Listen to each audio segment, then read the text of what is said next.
1 Pedro, capítulo 4, versículo 7. Ora, o fim de todas as coisas está próximo. Sede, portanto, criteriosos e sóbrios, a bem das vossas orações.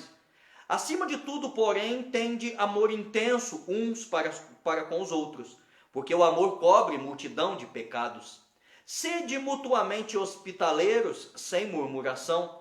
Servi uns aos outros, cada um conforme o dom que recebeu, como bons despenseiros da multiforme graça de Deus. Se alguém fala, fale de acordo com os oráculos de Deus. Se alguém serve, faça-o na força que Deus supre, para que em todas as coisas seja Deus glorificado por meio de Jesus Cristo, a quem pertence a glória e o domínio pelos séculos dos séculos. Amém.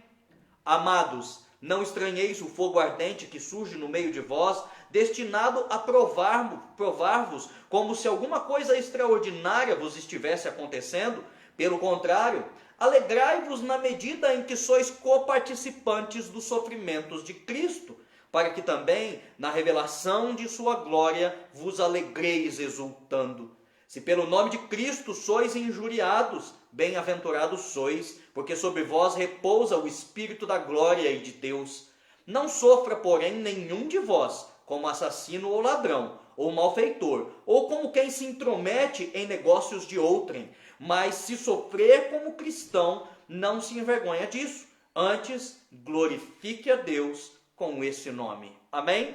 Uma palavra linda, uma palavra poderosa. E desta palavra, queridos, eu separei aqui, eu preparei 5 lições importantíssimas para o momento em que nós estamos vivendo, e eu quero trabalhar essas lições com você, para que você grave elas na sua mente, no seu coração, e passe a vivê-las a partir de hoje, porque nós já lemos aí, essa é a vontade de Deus para nós. Em primeiro lugar, precisa ficar claro para nós o porquê que eu estou dizendo que essas 5 lições são importantíssimas para a nossa vida hoje. E o maior motivo disso é que o apóstolo Pedro começa esse trecho da sua carta, esse trecho que se aproxima do final da sua carta, dizendo assim: ora, o fim de todas as coisas está próximo. Essa já vai ser a primeira das nossas lições. Mas antes de ser a primeira das nossas lições, eu quero enfatizar aqui como que Pedro acreditava que a volta de Jesus era iminente. Pedro acreditava que o Senhor Jesus Cristo estava voltando. Isso há quase 2000 anos atrás. Muitos anos antes de nós, as gerações cristãs sempre acreditaram na volta iminente de Jesus. Pedro acreditava nisso, e nisso talvez estivesse um pouco errado, e eu estou dizendo talvez e estou dizendo um pouco, você já vai entender daqui a pouco. Mas Jesus Cristo não volta no tempo de Pedro, Pedro morre, hoje ele descansa, assim como diz lá no finalzinho do livro de Daniel, né? O anjo fala para Daniel: tu, Daniel, vai descansar, e no final dos tempos se levantará para receber a tua herança. Então o que está acontecendo com Pedro hoje? Pedro está no céu? Essa é uma pergunta boa, né? Não, Pedro não está no céu.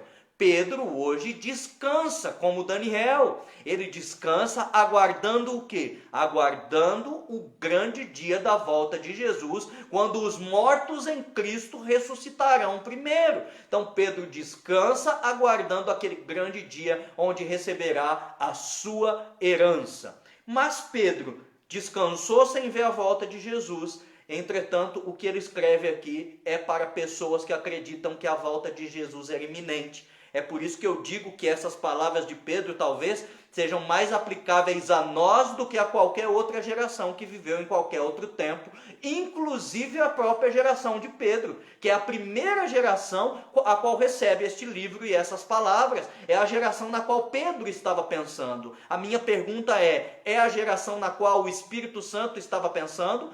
É óbvio, queridos, que a palavra de Deus é para todos os tempos e para todas as gerações, mas de maneira específica, às vezes ela fala conosco de forma diferente. E me parece aqui que a carta de Pedro, que essas palavras de Pedro aqui, a partir do verso 7 do capítulo 4, tem que ver com a geração que vive na iminência da volta de Jesus, muito próximo da volta de Jesus.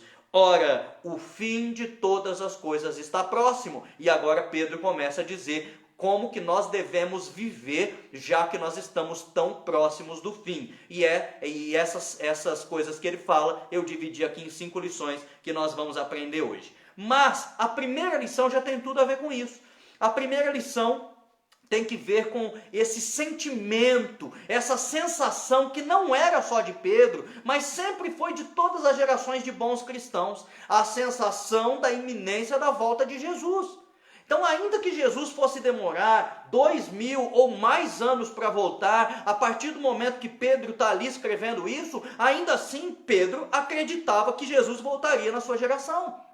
E ele não é diferente do apóstolo Paulo. Vamos nos lembrar quando o apóstolo Paulo fala lá em Tessalonicenses que os mortos em Cristo ressuscitarão primeiro, como eu disse agora há pouco. O que ele também diz? Ele diz assim: depois que os mortos ressuscitarem, nós, os vivos, seremos arrebatados e levados juntamente com eles para receber a herança da glória. É isso que Paulo fala. Então, queridos, para Paulo, os vivos sobem ao céu depois da ressurreição dos mortos. Então, quando eu leio lá o que Paulo fala aos Tessalonicenses, eu leio nós os vivos. Para mim faz todo sentido. Por quê? Porque eu acredito que Jesus Cristo volta na minha geração. Mas Paulo, foi ele que escreveu isso. E para ele também isso fazia muito sentido, porque Paulo também acreditava que ele estaria entre os vivos no grande dia da volta do Senhor Jesus Cristo. Então, qual que é a ideia aqui de Pedro para nós? A ideia de Pedro para nós, a ideia de Paulo para nós, o que esses grandes homens de Deus nos ensinam, é que toda geração de cristão deve viver como se Jesus Cristo fosse voltar em seu tempo. Então, quando eu olho para os sinais do tempo do fim, para as características da época em que Jesus disse que voltaria, e eu vejo tudo se cumprindo, os sinais de Mateus 24 e os demais sinais das Escrituras, eu vejo tudo se cumprindo ao meu redor, é natural que eu acredite que Jesus Cristo está voltando. Mas pode haver aí neste momento, atrás dessa tela de celular, atrás dessa tela de computador, pode haver algum irmão em Cristo que é mais cético do que a maioria e não acredita em nada disso. Pode ter alguém pensando assim: desde a minha infância eu ouço que Jesus está voltando e já passou 30, 40, 50 anos e eu não vi Jesus voltar. Ou ainda pode ir além e pensar assim: desde os meus bisavós ou desde os meus avós eles falam que Jesus está voltando e eles já descansaram e Jesus ainda não voltou. Então todos esses sinais até apontam para a proximidade, mas talvez não esteja tão próximo assim. Eu quero dizer para você que esse ceticismo não vem de Deus. É a vontade de Deus, e eu vejo isso no apóstolo Paulo, e eu vejo isso em Pedro. É a vontade de Deus que todas as gerações de cristãos vivam como se Jesus Cristo fosse voltar na nossa geração. E não tem problema nenhum se ele não voltar. Sabe por quê, queridos? Porque a vida do servo de Deus, a vida do homem nesta terra, diz a palavra de Deus, é de 70 a 80 anos. O que passa disso é canseiro e enfado da carne. Alguns vivem um pouco mais, 90, 100, cento e poucos anos, mas a vida do homem é curta. Então, se eu viver crendo que Jesus volta na minha geração e por acaso eu descansar antes disso, pense comigo, é como se Jesus estivesse voltado. Afinal, diz a palavra de Deus que é como um piscar de olhos. O descanso do servo de Deus é num instante. Ele fecha os olhos e quando ele se abre, afinal, ele já não tem mais razão, ele já não pensa, ele já não reflete, e assim também, ao descansar, ele não tem sensação de tempo. Então ele fecha os olhos e quando abre, o que ele vê é a volta de Jesus Cristo. Ou seja, de um jeito ou de outro, Jesus sempre vai voltar na nossa geração.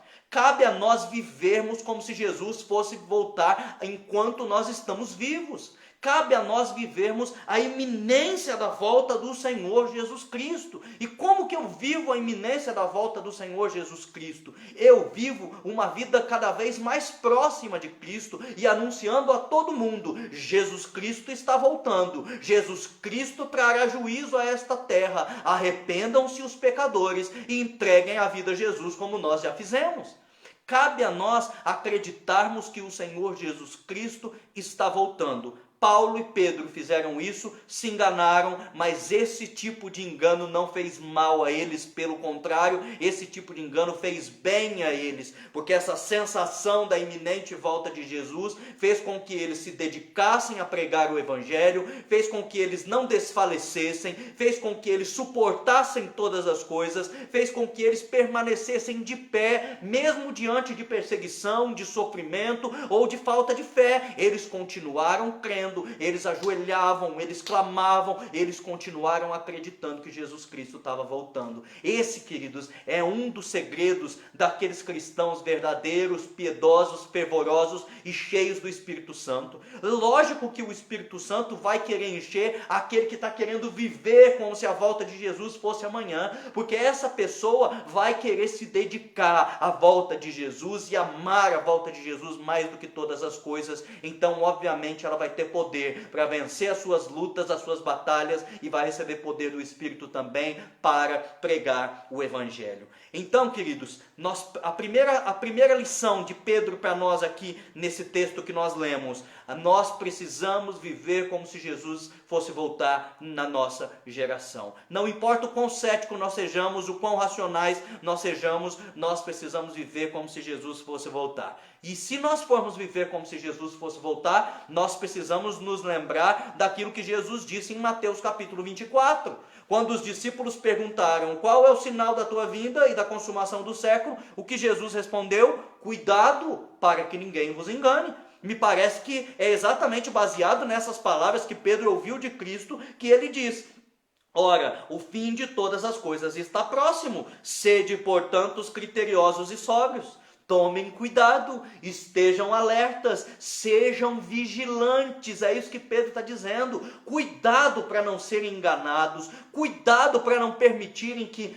tudo que está acontecendo no mundo, que tudo sobre este mundo de pecado invada o teu coração e a tua mente, e a palavra de Deus se perca de você. Cuidado para não desfalecer na fé. Jesus Cristo está voltando. É isso que Pedro está dizendo aqui. Primeira lição: Jesus Cristo está voltando. Essa deve ser a fé de todas as gerações de cristãos. Nós devemos ser sóbrios, vigilantes e cuidadosos. E a segunda lição vem logo abaixo. Na verdade, está dentro do mesmo versículo. Portanto, sejam criteriosos e sóbrios a bem das vossas orações. É isso que está dizendo aqui a minha tradução na Almeida Revista e Atualizada. Mas há outras traduções, como a Mensagem, a Nova Versão Internacional, a Nova Almeida Atualizada, que dão a entender que esse pedido de Pedro aí, essa ênfase de Pedro nas orações, não está ligada a ser criterioso e sóbrio. Não no sentido que a Revista Almeida Atualizada está apresentando para nós. Está dizendo assim: portanto, sejam criteriosos e sóbrios. E aí a Revista Atualizada já faz uma conexão. A bem das vossas orações. Já a Nova Versão Internacional e até o texto grego, ele dá a entender para nós que Pedro está dizendo: olha, já que Jesus está voltando, já que é momento de sermos cuidadosos, vigilantes e perseverantes, então é momento de nos dedicarmos à oração. É momento de nós orarmos mais do que qualquer outra geração já orou. É momento de nós permanecermos firmes, ajoelhados. Todo cristão, querido, presta atenção em mim, todo cristão é chamado para ser homem e mulher de oração. Mas o que Pedro está dizendo aqui é que para aqueles que vivem mais próximos do tempo do fim, a oração é ainda mais necessária. E Ellen White concorda com Pedro quando, em Testemunhos Seletos, na página 116, ela diz assim: o homem é naturalmente inclinado a seguir as sugestões de Satanás e não pode resistir com êxito a tão terrível inimigo. Segundo Ellen White, o homem tem uma inclinação para seguir a vontade de Satanás, as ideias de Satanás. Mas o que Ellen White fala? Que o homem só pode ter êxito, que o homem só pode vencer se ele for um homem de oração, se ele buscar a vitória em Cristo. Queridos, é o próprio apóstolo Pedro que diz para nós que Satanás está irado, e quanto mais se aproxima o seu fim, maior a sua ira. E Pedro fala que ele brama ao derredor, buscando a quem possa tragar. Ele não perde sequer uma oportunidade de derrubar um servo de Deus, e você já viu o servo de Deus caindo. Você já viu gente que acabou de ser batizada, estava numa fé imensa, estava extremamente desejoso de servir a Deus e não conseguiu, foi derrubado por Satanás, caiu em tentação e em pecado. Você já deve ter visto também líderes de igreja, gente que tem 10, 20, 30 anos, ancião, pastor, líder de departamento da igreja, homem usado por Deus, cair em tentação, ser derrubado por Satanás. Qual é o motivo disso? Satanás não perde tempo, e quanto mais se aproxima o fim, mais ele batalha para levar os homens à perdição e para, se possível, enganar os eleitos de Deus. Como eu vou conseguir suportar tudo isso? Como eu que sou servo de Deus e quero ver Jesus Cristo voltar de cabeça erguida, alegre e não com medo, fugindo para o meio dos montes, como que eu vou conseguir ser vitorioso nesse meio? Só tem um jeito de nós sermos vitoriosos. E esse jeito, Jesus Cristo ensinou os seus discípulos lá em João capítulo 17, quando ele fez a oração sacerdotal. Jesus Cristo sabia que ao ir embora, Satanás iria tentar derrubar os filhos de Deus, inclusive os discípulos que ele havia escolhido. É por isso que ele ora intercedendo pelos seus amigos e pelos seus discípulos. Jesus Cristo é aquele quem fala para Pedro, nós estudamos recentemente na lição da escola sabatina, que Pedro seria atacado por Satanás e só não seria derrubado porque Cristo rogou diante do Pai. Então, queridos, a lição que nós tiramos disso é qual? Somente a oração pode nos dar vitória contra Satanás e contra as nossas inclinações naturais que querem nos fazer aceitar as sugestões de Satanás. Agora, se você for mulher de oração, se você for homem de oração, se você manter o seu joelho no chão, em humildade, clamando a Deus dia após dia, que te livre do mal, que te ajude a vencer as suas tentações, aqueles pecados antigos que de tempo em tempo nos perturbam, o que é que vai acontecer? O Senhor Jesus Cristo nos habilitará, mediante o seu Espírito Santo, a suportarmos todas as coisas naquele que nos fortalece, a suportarmos as adversidades, as tentações e a permanecermos em pé. Queridos, o momento que antecede a volta de Jesus é o momento de se levantar uma geração de gente que ora, uma geração de cristãos que amam a oração. Às vezes a gente fica horas na frente do celular, fica horas na frente da televisão vendo Netflix, mas na hora de orar a gente não consegue orar 3 minutos, a gente não consegue orar 5 minutos. Jesus está chamando você a ser homem e mulher de oração. Jesus quer que você se ajoelhe sem pressa de se levantar, sem aquelas orações mecânicas, mas Jesus quer que você se coloque diante dele para rasgar o seu coração, para derramar o seu coração diante dele, para falar de todas as suas angústias, para interceder pelos seus amigos. Presta atenção, Jesus está chamando você para interceder pelas pessoas que você ama. Jesus está querendo abençoar as pessoas ao seu redor, então ele está te chamando para ir lá clamar por elas, rogar por elas, porque ele vai dar vitória para nós, ele vai dar vitória para os nossos queridos. Primeira lição, então, que Pedro nos ensina: o fim está próximo. Devemos viver como se Jesus fosse voltar em nossa geração. Por isso nós precisamos ser cuidadosos. Nós precisamos pisar em ovos. Este mundo é um mundo cheio de ciladas e armadilhas e enganos de Satanás. Nós precisamos ter cuidado para não sermos enganados por ventos falsos de doutrina ou de negação da fé. Mas Pedro também está chamando aqui essa geração que vive no momento em que antecede a volta de Jesus a ser uma geração de oração. Para quê? Para sermos vitoriosos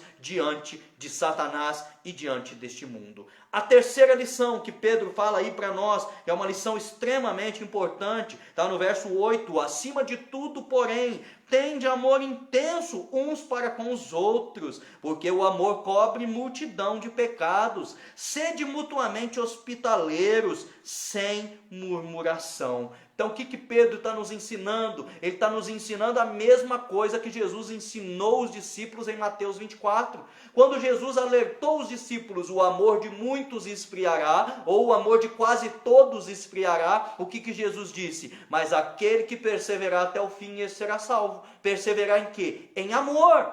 O chamado de Pedro é para isso também. Por isso que eu digo a você que parece que Pedro está se lembrando das palavras de Jesus em Mateus 24, enquanto ele está sendo inspirado pelo Espírito Santo a escrever essas palavras. Perseverem em amor, que o nosso amor continue a ser intenso, ou se ele já deixou de ser, que ele volte a ser intenso. O amor pelos nossos irmãos em Cristo, o amor pelos pastores, o amor pela nossa igreja, o amor pelo pobre, pelo necessitado, pelo diferente. Deus nos chama a amar o mundo como Cristo amou o mundo. Eu sempre me lembro de uma fala do pastor Marcelo Dias no livro Evangelismo e Testemunho, quando ele diz assim: Deus amou o mundo de tal maneira, e você? Parece que muitas vezes o que nós nutrimos pelo mundo é ódio, é raiva, é desejo de isolamento, e Jesus Cristo não fez isso. Jesus Cristo amou tanto o mundo que ele veio a esta terra, ele abandonou o seu trono de glória, ele abriu mão do serviço dos anjos, das mansões celestiais, ele abriu mão do seu todo poder e desceu a essa terra como homem. Ele veio até o mundo e viveu no meio deste mundo. Jesus amou tanto o mundo que entregou-se na cruz do Calvário em nosso lugar. O chamado de Deus é para amarmos o mundo, é para você amar o seu vizinho. Ah, pastor, mas é muito chato, bota música alta na hora do culto, me atrapalha, vive buzinando na porta. Jesus chama você a amar o seu vizinho. Jesus chama você a nutrir amor intenso pelo próximo, de modo que as pessoas conheçam que você serve a um Deus que é amor. Muita gente não conhece nada de Deus, nunca abriu a Bíblia, nunca ouviu a palavra de Deus, a não ser em sermões de televisão, que muitas vezes são carregados de uma teologia falsa, que se baseia somente em dinheiro, ou em outras doutrinas de demônios. Então tem muita gente que a única coisa que conhece de Deus é o seu vizinho que é servo de Deus, é o seu colega de trabalho que é servo de Deus. Tem muita gente que a única coisa que conhece de Deus é o seu amigo que diz ser servo de Deus. Então, queridos, que essas pessoas conheçam que Deus é amor e não ódio, que as pessoas conheçam que este Deus é o Deus que entregou o seu Filho e quer perdoar pecados e libertá-los de toda a opressão de Satanás. O amor vence o mal. Pedro está dizendo aí, o amor perdoa os pecados. E lá em João, capítulo 13, versículo 35, eu quero abrir essa palavra aqui, para não correr nenhum risco de falar uma palavra errada, afinal é uma palavra importantíssima para essa lição de Pedro.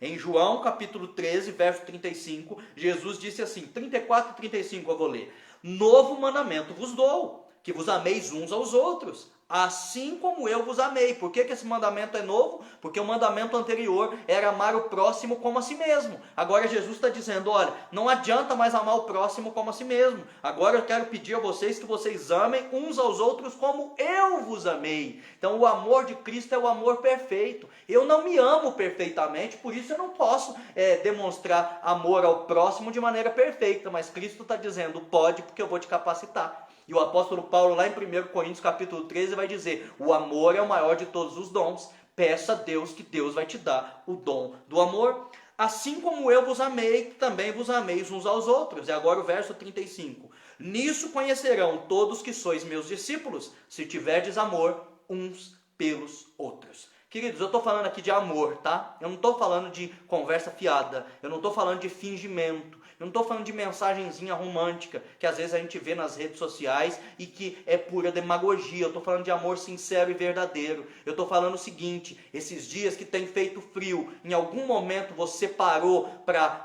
amar o pobre e o necessitado, e separar aí um cobertor para entregar para o morador de rua, e separar aí um agasalho para entregar para quem não tem condições de comprar um agasalho, de ter um agasalho, quem está passando frio na rua? O amor que eu estou falando é aquele amor que me faz, quando eu vou ao supermercado fazer uma compra, comprar as coisas que eu preciso para minha casa, mas também comprar aquilo que o pobre e o necessitado precisa. E às vezes eu não tenho dinheiro para aquilo, então eu tenho que abrir mão de alguma coisa na minha casa, de alguma coisa da minha vida e do meu conforto, para poder atender também aqueles que são filhos de Deus. E quanto a isso, o que Jesus Cristo me disse? Todas as vezes que fizerdes a um desses meus pequeninos irmãos, a mim o fizestes. Quer dizer que eu demonstro amor também por Jesus Cristo e também a Deus quando eu socorro o pobre e o necessitado. É isso que Pedro está pedindo para nós aí no versículo 9, se eu não me engano. Deixa eu só conferir aqui para ver se eu não estou falando bobagem.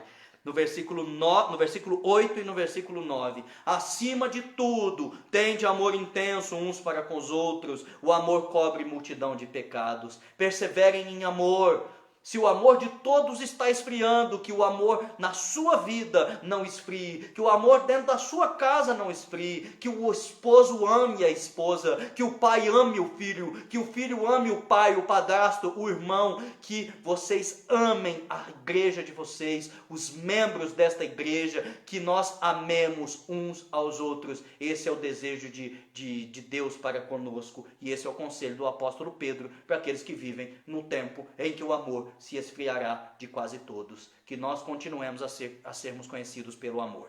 A quarta lição que Pedro nos ensina está aí a partir do verso 10. E eu chamaria essa lição de a obra continua. O que Pedro está dizendo? Olha, nós vivemos perto do fim. Jesus está voltando, o fim de todas as coisas está próximo. Então o que a gente vai fazer? Vamos fugir e vamos esperar Jesus voltar. Não é isso que Pedro disse. Vamos nos esconder, vamos nos isolar e esperar Jesus voltar. Não, olha o que Pedro está dizendo: servir uns aos outros. Cada um conforme o dom que recebeu. Então quer dizer que cada servo de Deus recebeu um dom especial de Deus no serviço, no ministério, na obra e na sua causa. E Pedro está dizendo, a obra não para. Jesus está voltando. Quanto mais próximo da volta de Jesus eu estou, mais eu devo trabalhar para a obra de Jesus Cristo nessa terra. Afinal, foi o próprio apóstolo Pedro, lá em 2 Pedro, capítulo 3, verso 11, verso 12, que disse essas palavras para nós de uma maneira um pouco mais clara. Visto que todas essas coisas hão de ser assim desfeitas, deveis ser tais como os que vivem em santo procedimento e piedade, esperando e apressando a vinda do Senhor Deus, por causa do qual os céus incendiados serão desfeitos e os elementos abrasados se derreterão. O que Pedro está dizendo aqui? Que eu não devo só esperar a volta de Cristo, que esperar a volta de Cristo, a melhor forma de esperar a volta de Cristo é apressar a volta de Cristo. Não tem meio melhor. Então não é me esconder. Tá em pandemia, eu tenho que ficar em quarentena, então eu vou cruzar os braços. Não preciso mais pregar o evangelho. Jesus já está voltando. Não é isso que Pedro está dizendo. Pedro está dizendo que o serviço, a obra, o ministério precisa continuar. Nós precisamos criar meios. Então, se você quer usar a internet para isso, use a internet, use o WhatsApp, o Instagram, o Facebook, o YouTube. Ah, pastor, eu não acho que isso é suficiente. Eu sinceramente também acho que não. Então use o telefone também, faz chamada de vídeo, liga para as pessoas, prega a palavra, escolha números aleatórios e fala, olha, eu não sei quem é você, eu só estou te ligando em nome de Jesus Cristo para dizer a você que Jesus ama você, que Jesus quer perdoar você, quer transformar você e muito em breve Ele voltará. Se você não acha que isso é suficiente, que não é suficiente usar a internet, que não é suficiente usar o telefone, então vá lá na porta da casa das pessoas. Eu não recomendo a você, neste momento de pandemia, que você entre na casa de alguém, né? Nós estamos no pico da pandemia, são muitos os casos. Eu não quero convidar você a se colocar em risco, mas na porta da casa das pessoas dá para ir. Lá no portão, abra a Bíblia, prega a palavra, entregue um livro missionário, fale do amor de Jesus, faça propaganda da TV Novo Tempo. Se necessário, dê estudos bíblicos, ensine a palavra a essa pessoa. Você fala, pastor, mas você acabou de falar para não entrar. Queridos, tem gente dando estudo bíblico por telefone, tem gente dando estudo bíblico por WhatsApp, tem gente dando estudo bíblico no YouTube, tem gente dando estudo bíblico no quintal, fica 2 metros de distância um do outro, cada um sentado numa ponta. Tem gente que dá estudo bíblico de um lado do portão e a pessoa que está recebendo está do outro. Não há desculpa para deixarmos de pregar o evangelho. Pedro nos ensina sobre a volta de Jesus,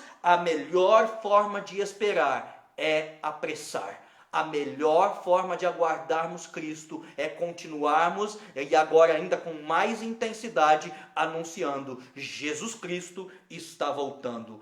A obra glorifica a Deus. Convidar um amigo para participar de uma live, para ouvir a palavra, enviar um sermão para um amigo via WhatsApp, glorifica a Deus. Dar estudos bíblicos glorifica a Deus. Levar alguém ao batismo glorifica a Deus. Leve alguém ao batismo. Faça a obra de Deus. Peça a Deus, Deus vai te dar uma alma. Peça ao Espírito Santo, Ele vai lhe capacitar segundo o dom que Ele lhe der. Continue na obra de Deus. Essa é a vontade do Senhor. Se alguém fala, fale de acordo com os oráculos de Deus, de acordo com a palavra, com a sã doutrina, não de acordo com invencionices humanas, não de acordo com achismo, com falsas ideologias. Não, fale de acordo com a palavra. Faça-o se alguém serve, faça-o na força que Deus supre, para que em todas as coisas seja Deus glorificado. Pregue o Evangelho e assim você glorificará a Deus. A obra continua. Quinta e última lição de Pedro nessas palavras aqui. Talvez hajam outras lições. Essas foram as 5 lições que eu enxerguei no texto enquanto orava e estudava a palavra. E Deus quis que eu trouxesse a você hoje. Mas talvez existam outras lições. Mas vamos só recapitular as outras. Primeira lição. Toda geração de cristãos deve viver como se Cristo fosse voltar em seu tempo. Isso é importante, e é importante que, se a gente tem esse sentimento, que nós sejamos cuidadosos com os falsos enganos, com a falta de fé e com os sofrimentos que havemos de passar. Segundo lugar, quem vive próximo da volta de Jesus é chamado a viver vida de oração. É chamado a passar mais tempo de joelhos do que no WhatsApp. É chamado a passar mais tempo clamando a Deus do que assistindo série do Netflix. Então, Deus chama você para ser homem e mulher de oração, porque somente pela oração nós podemos vencer a Satanás e as tentações e as armadilhas e as ciladas que ele colocará diante de nós. Terceira lição, aqueles que vivem próximo da volta de Jesus vão ver o amor do mundo se esfriando, mas o amor do servo de Deus não pode esfriar. O chamado de Deus é para perseverarmos em amor, é para nutrirmos amor intenso uns para com os outros, e isso, segundo o apóstolo Pedro, cobrirá a multidão de pecados. Isso perdoará os nossos pecados e os pecados daqueles que estiverem ao nosso redor.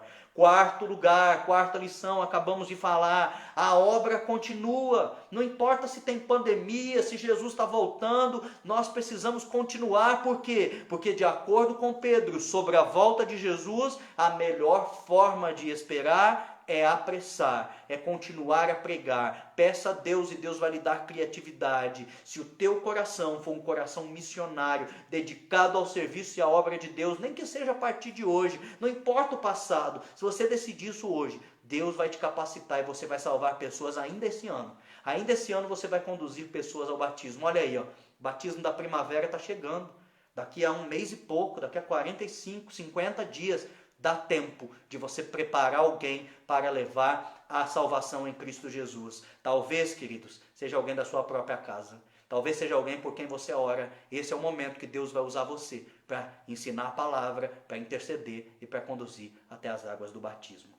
Quinta e última lição que Pedro nos ensina: o sofrimento nos aperfeiçoa. E ele disse aí a partir do verso 12: amados, não estranheis o fogo ardente que surge no meio de vós, destinado a quê? A provar-vos. Quer dizer que o sofrimento, esse fogo ardente, que parece um sofrimento interminável, ou como se alguma coisa extraordinária nos estivesse acontecendo, ele não deve ser motivo de tristeza para nós, mas motivo de alegria, porque Deus usa o sofrimento para nos aperfeiçoar, para fortalecer a nossa fé. Deus usa o nosso sofrimento para nos aproximarmos de Jesus Cristo. Tem alguém sofrendo aí desse lado da tela? Tem alguém aí assistindo que está sofrendo demais? Hoje Deus está dizendo para você: olha, o sofrimento é usado para te aperfeiçoar. Não foi isso que você pediu para Deus? Não foi por isso que você ajoelhou? Você não pediu para Deus aumentar a tua fé? Você não pediu para Deus te fortalecer neste momento tão difícil que as igrejas não estão abertas? Então Deus está usando o sofrimento, não foi Ele que causou, mas Ele está usando o sofrimento para te aperfeiçoar, para te provar, para eliminar aquilo de mal que ainda existe em você e tornar você um melhor servo de Deus. É isso que Pedro está nos ensinando. Pelo contrário, alegrai-vos na medida em que sois coparticipantes dos sofrimentos de Cristo, para que também na revelação de sua glória vos alegreis exultando. Segundo Pedro, aquele que sofre hoje, próximo da volta de Jesus, que parece que está acontecendo uma coisa extraordinária, a gente não entende o porquê de tanta dor, o porquê de tanta angústia, porquê que dá tanta coisa errada ao nosso redor. Pedro está dizendo que aquele que for aperfeiçoado neste momento de sofrimento, aquele que não murmurar, aquele que não questionar a Deus, aquele que não duvidar de Deus, mas que permanecer firme na presença de Deus, Pedro está dizendo que quem se alegra no sofrimento, se alegrará no grande dia da volta de Jesus. Olhará para o céu com alegria no grande dia da revelação da glória de Deus. Querido, Jesus está voltando e eu quero que você esteja sorridente, de mãos dadas com a sua família naquele grande último dia. Então hoje, sorria no meio da dor, sorria no meio do sofrimento, dê risadas das angústias, dê risadas da dor que muitas vezes é Satanás que nos causa, dê risadas, sabe por quê? Porque o Espírito Santo está usando tudo isso para te fortalecer, para te chamar à oração, para fazer você participar do culto de quarta-feira, quando a igreja estava aberta, você não participava, para te chamar agora, para estudar a palavra de Deus com um amigo, você teve a oportunidade de fazer isso, e estava fazendo pouco, ou não estava fazendo. Deus está usando a tua dor e a tua angústia, para se aproximar dEle, e eu me aproximo de Deus também, quando eu sofro como o meu Senhor Jesus Cristo sofreu. O único detalhe aqui que a gente precisa ficar atento ao que Pedro está falando, é que Pedro está dizendo, olha, não sofra como malfeitor. Não sofra, porém, nenhum de vós como assassino, ou ladrão, ou malfeitor, ou como quem se intromete em negócios de outrem, ou seja, na vida alheia, né? Mas se sofrer como cristão, não se envergonhe disso. Então o que Pedro está dizendo? Pedro está dizendo que o sofrimento que o cristão passa, não porque ele fez alguma coisa errada, não. Ele não está falando do sofrimento que é consequência dos nossos pecados. Ele está falando do sofrimento que é consequência da nossa fé. Você que ficou desempregado porque não pode trabalhar no dia de sábado. Você que está aí passando dificuldade financeira, porque você decidiu ser dizimista fiel, você decidiu que não vai abrir mão dos seus princípios e valores, não vai vender aquilo que o cristão não deve vender, não vai se envolver com aquilo que o cristão não deve envolver. Pedro está dizendo, esse sofrimento é motivo de alegria. O sofrimento daquele que é fiel a Deus, aquele que sofre porque é servo de Deus, esse sofrimento é motivo de alegria. Não venhamos nós a sofrer por causa dos nossos pecados, em consequência dos nossos atos. Pedro está chamando aqui o povo de Deus a viver uma vida de santidade, e ele está alertando, na vida de santidade há aflições. Pedro ouviu essas palavras de Cristo, filhinhos, no mundo tereis aflições, mas tenham bom ânimo. Quer dizer que no serviço de Deus, na obra de Deus, há dor, há angústia, há sofrimento, há tempestade, há deserto, há naufrágio. Mas tudo isso é para o nosso bem. Deus usa tudo isso para nos aperfeiçoar. Foi pensando nisso que o apóstolo Paulo disse assim, todas as coisas cooperam para o bem daqueles que amam a Deus. Então, se eu amo a Deus, não importa qual seja a dor que esteja ao meu redor, Deus vai usar isso para cooperar para o meu bem, para me fortalecer e me fazer perseverar. Queridos, esse é o chamado de Deus para todos nós.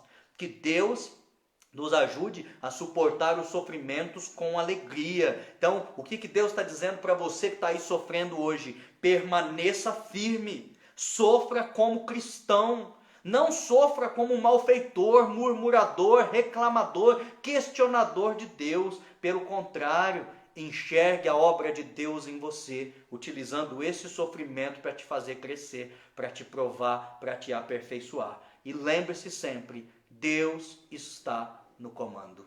São 5 lições que Pedro ensina para aqueles que vivem próximo do tempo do fim. Primeiro, continue acreditando que Jesus está voltando. Segundo, sejam homens e mulheres de oração. Terceiro, persevere em amor. Ame o próximo como a ti mesmo. Ama Deus sobre todas as coisas. Ame as pessoas com amor intenso. Quarto, continue a pregar o evangelho. A obra continua. A melhor forma de esperar é apressar. E quinto, não se preocupe com a dor, com a angústia, com o sofrimento. Pelo contrário, se alegre nessa dor. Não desanime.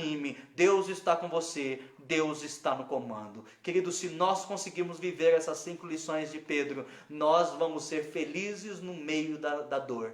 Vamos ser felizes no meio do caos. Vamos ter paz no meio da tempestade. O mundo vai desabar ao nosso redor e nós exultaremos porque a nossa redenção se aproxima. A sua redenção se aproxima. A redenção da sua família se aproxima. Então continue firme. O Senhor Jesus logo virá buscar você. Você aceita hoje essa palavra para a tua vida? Decide hoje viver essas 5 lições fundamentais da carta de Pedro? Então neste momento feche os seus olhos e vamos fazer uma oração. Senhor, nosso Deus e nosso Pai eterno, muito obrigado por tua palavra. Pai, essa palavra hoje foi uma palavra mais de ensino do que de conforto, mas no teu ensino nós encontramos conforto, no teu ensino há esperança para nós, e Pai, nós queremos viver essa palavra, nós queremos viver como a geração que verdadeiramente antecede a volta do Senhor Jesus Cristo, mas Pai, nós queremos também ser cuidadosos e sóbrios para não cairmos ou sermos enganados. Pai, nós queremos ser homens e mulheres de oração, porque nós entendemos que só a oração nos dará vitória. Por isso, Pai, nós pedimos ao Senhor hoje, faça de nós servos de oração, que nos dediquemos à oração para vencermos as ciladas de Satanás. Pai, em nome de Jesus Cristo, nos ajuda a perseverarmos em amor, a amarmos as pessoas com amor intenso e verdadeiro. Ensina-nos o amor de Cristo, para que ele possa refletir na nossa casa, na nossa família, na nossa vizinhança, no nosso trabalho, na escola, na faculdade, aonde quer que nós estejamos, e inclusive nas nossas redes sociais, que nós sejamos canais de amor e não de ódio, que as pessoas conheçam que o Senhor é Deus de amor ao ver a nossa vida. Pai, em nome de Jesus, nos ajuda a não desfalecermos e desanimarmos neste momento de pandemia, de sinais da volta de Cristo, mas que nós entendamos que a obra continua e que é nosso papel, Senhor, apressar a volta do Senhor Jesus Cristo, anunciar pelas redes sociais, pela internet, pelo telefone, no portão da casa das pessoas, Jesus Cristo vem. Pai, dá-nos uma alma este ano, pelo menos uma pessoa, Pai, nos ajuda, coloca no nosso coração uma pessoa, coloca no nosso caminho e dá-nos os dons espirituais para conduzirmos essa pessoa ao batismo, quem sabe agora na primavera, para mostrarmos para todo mundo que nós acreditamos que a obra continua e somos servos fiéis do Senhor. E Pai, em nome de Jesus, nós oramos neste momento por aqueles que sofrem. Pai, existem servos teus que estão sofrendo, angustiados, simplesmente porque decidiram ser fiéis ao Senhor. Pai, não permita que eles desfaleçam, mas que encontrem alegria no aperfeiçoamento do teu Espírito Santo na vida deles, que se alegrem hoje para poderem se alegrar também no grande dia da volta do Senhor Jesus Cristo. Que essa palavra, Pai, fique na nossa mente, no nosso coração, hoje e por todos os dias da nossa vida, até o grande dia do encontro com o Senhor Jesus. Esse é o nosso pedido, essa é a nossa oração, e nós a fazemos em nome de Jesus, o nosso Salvador. Amém. Amém, queridos? Que Deus abençoe você, que a paz do nosso Senhor e Salvador Jesus seja com todos.